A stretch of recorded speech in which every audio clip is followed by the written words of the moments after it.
अरे बहन, ये क्या बना रही हो? ना तो ये रोटी दिख रही है, ना ये सालन दिख रहा है। आखिर ये है क्या चीज़? अरे बहन, इसे बड़े और अमीर लोग पिज़्ज़ा कहते हैं। मैं पिज़्ज़ा बना रही हूँ। अरे बहन, हम तो दाल रोटी खाने वाले थे। ये तूने कब से पिज़्ज़ा बनाना सीख लिया?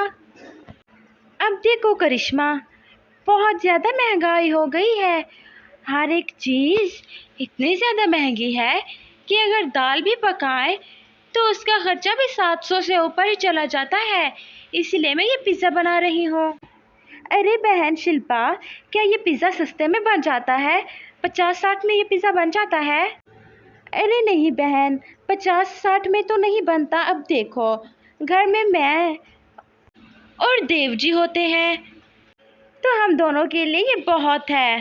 तकरीबन 100 रुपये में बन जाता है। तुम भी इसे बनाना। अरे हाँ बहन, मैं भी इसे बनाऊंगी, मुझे बताना तुम। तो प्यारे दोस्तों, मैंने आज पिज़्ज़ा बनाना सीखा।